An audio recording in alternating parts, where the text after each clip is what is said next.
Kewajiban yang pertama tentu saja Bapak Ibu sekalian, sebagai muslim kita wajib mengimani, meyakini seyakin-yakinnya bahwa agama yang kita anut ini, agama Islam ini adalah agama yang sebenar-benarnya diturunkan oleh Allah Subhanahu wa taala. Tidak ada agama apapun yang Allah turunkan ke muka bumi ini selain agama Islam. Dan Islam yang kita anut ini adalah Islam yang sempurna, yang secara berkesinambungan dari sejak diturunkan oleh Allah kepada Nabi Adam alaihissalam sampai kepada Nabi Muhammad sallallahu alaihi wasallam, itu Islam yang satu. Walaupun tentu saja di dalam bagian-bagian syariatnya ada perbedaan-perbedaan sesuai dengan perbedaan situasi, kondisi, zaman dan tempat. Tapi pokok-pokok dari ajaran Islam itu semuanya sama. Pokok akidah, pokok ibadah, pokok akhlak, pokok-pokok hukum itu semuanya sama. Nah, sebagaimana Allah firmankan pertama dalam surah Ali Imran ayat 19 ya. Sudah sama-sama kita mafhumi. Allah firmankan, a'udzubillahi minasyaitonirrajim, innad dina indallahil Islam. Sesungguhnya agama di sisi Allah hanyalah Islam.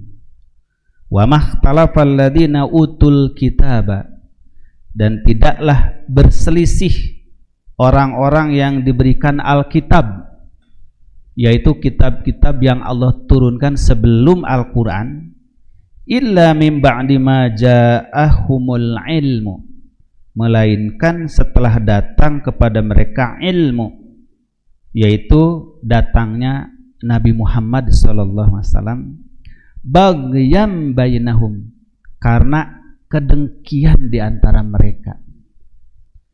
Wa may yakfur bi ayatillah, maka siapa yang kufur kepada ayat-ayat Allah, fa innallaha sari'ul hisab, maka Allah amat cepat penghitungannya. Jadi Allah Subhanahu wa taala tidak pernah menurunkan kepada seorang nabi yang diturunkan ke muka bumi agama selain Islam. Semua nabi agamanya Islam. Tetapi para pemilik kitab yang terdahulu mengingkari kepada nabi yang datang kemudian karena kedengkian. Umpamanya kaum Yahudi mengingkari datangnya Nabi Isa membawa Injil karena kedengkian kepada Nabi Isa. Padahal di kitab mereka sudah diberitahukan bahwa akan turun Rasul yang namanya Isa putra Maryam. Tetapi mereka mengingkarinya, bahkan menuduh Nabi Isa itu sebagai anak haram, sebagai hasil perzinaannya Siti Maryam alaihassalam. Begitu pula ketika orang-orang Yahudi dan orang Nasrani mengingkari Nabi Muhammad. Mereka mengingkari karena dengki juga kepada Nabi Muhammad. Maka kedengkian bangsa Yahudi mengingkari Nabi Isa. Kedengkian kaum Yahudi dan kaum Nasrani mengingkari Nabi Muhammad. Jadi kedengkian itulah yang menyebabkan terhalangnya hidayah dari Allah Subhanahu wa taala.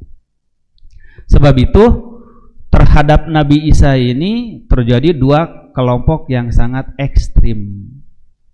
Kaum Yahudi sangat ekstrim menghina Nabi Isa, sehingga Nabi Isa itu jangankan dianggap sebagai anak Tuhan, jadi manusia normal pun mereka mengingkarinya. Dalam pandangan kaum Yahudi yang dilaknat oleh Allah, Nabi Isa itu manusia yang sangat hina, karena dia lahir dari hasil pelacuran ibunya.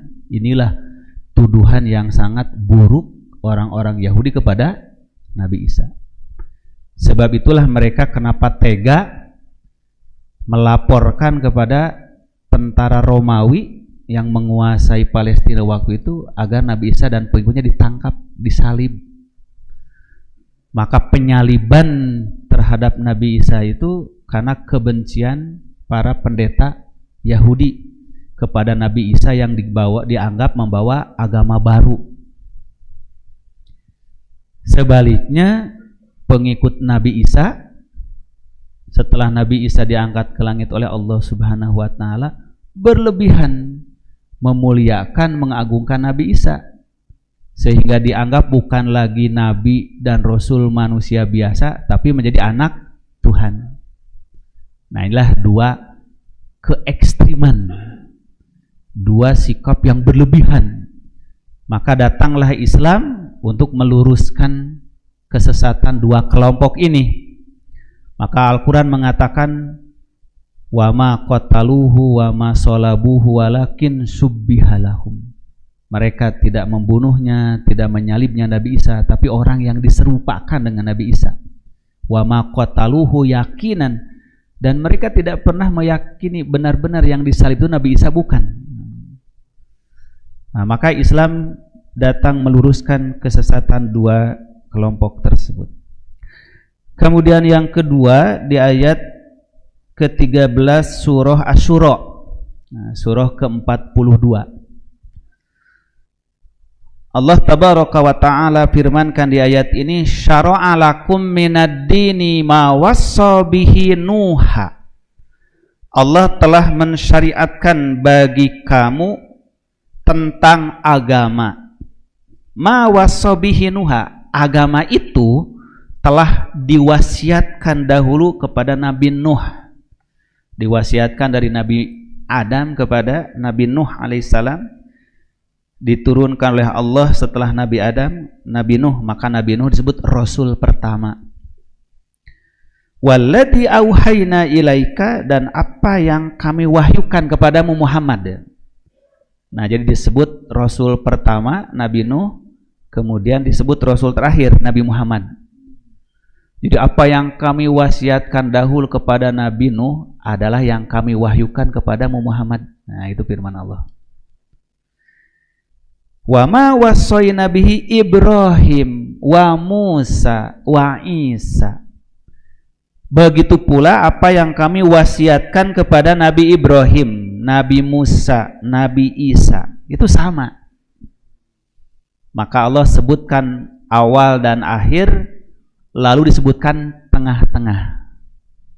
Disebutkan Nabi Nuh, lalu Nabi Muhammad. Lalu disebutkan di tengahnya Nabi Ibrahim, Nabi Musa, Nabi Isa. Kenapa demikian? Yang pertama adalah untuk menerangkan agama yang dibawa Nabi Muhammad adalah juga lanjutan dari Nabi Nuh. Yang kedua, bahwa di antara Nabi Nuh dengan Nabi Muhammad ada rasul-rasul Nabi yang banyak sekali.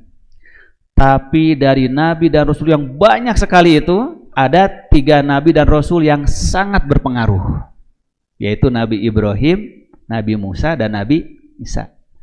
Nabi Ibrahim disebut Abul Anbiya, bapak para Nabi dan Rasul, karena hampir seluruh Nabi dan Rasul ya setelah Nabi Ibrahim itu silsilah nasabnya itu sampai ke Nabi Ibrahim. Yang ketiga, bahwa Nabi Musa, Nabi Isa, dan Nabi Muhammad sama-sama melanjutkan, meneruskan misi milah Nabi Ibrahim, millata Ibrahim. Karena itulah Nabi Ibrahim Nabi yang paling dimuliakan oleh 3 agama. Agama Yahudi, agama Nasrani, agama Islam. Nah, sebab itu Islam sering mengajak kepada ahli kitab, kalau kalian benar mengikuti para Nabi dan Rasul, ayo kembalikan kepada agama asli Nabi Ibrahim. Agama asli Nabi Ibrahim itu agama tauhid. Maka sering dalam Al-Quran memerintahkan dan mengajak ya untuk mengikuti Nabi Ibrahim, ittabi'u millata Ibrahim, ittabi'u millata Ibrahim. Karena beliau adalah bapak para nabi. An aqimuddin wala tatafarraqu fih. Hendaklah kalian tegakkan agama ini dan jangan berpecah belah. Nah, jadi berpecah belahnya ini karena masing-masing pengikut nabi ini mengklaim merekalah yang mengikuti nabi, yang lain bukan mengikuti nabi. Mengakui bahwa nabi dan rasul yang dari Allah berakhir pada nabi mereka. Maka kaum Yahudi berpecah dari Nasrani dan Islam karena mereka menganggap Nabi Isa dan Nabi Muhammad bukan rasul. Pengikut Nasrani berpecah belah dengan Islam karena mereka menolak Nabi Muhammad. Tapi kaum muslimin tidak berpecah belah dengan agama Nabi manapun. Karena kaum muslimin mengakui semua para nabi dan rasul. Yang ditolak kaum muslimin ini adalah penyelewengan, penyimpangan dari agama para nabi.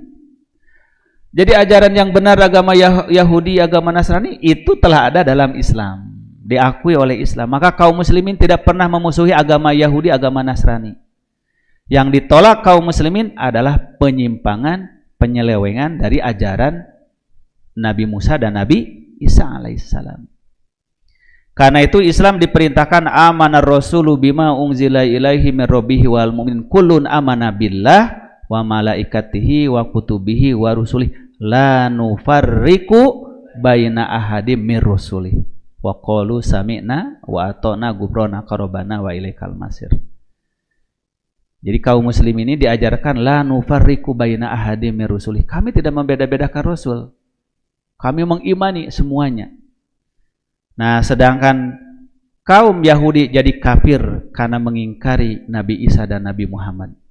Kaum Nasrani jadi kafir karena mengingkari Nabi Muhammad SAW. Sedangkan kaum muslimin menjadi mukmin yang sebenarnya karena mengimani semua agama para nabi. Inilah perbedaannya. Maka yang menegakkan agama Allah tinggallah Nabi, umat Nabi Muhammad SAW. Kabura 'alal musyrikina matad'uhum ilaih. Maka berat terasa orang musyrik apa yang kamu serukan pada mereka, yaitu menyeru dikembalikan pada agama tauhid. Mereka sudah terlanjur syirik, berat untuk kembali lagi pada tauhid. Padahal ajaran para nabi semuanya tauhid. Allahu yajtabi ilaihi may yasha, karena itu Allah memilih siapa orang-orang yang dikehendaki pada agamanya. Wa yahdi ilaihi may yunib, dan Allah memberi petunjuk kepada orang-orang yang ingin kembali kepadanya. Nah, jadi inilah dasar pertama.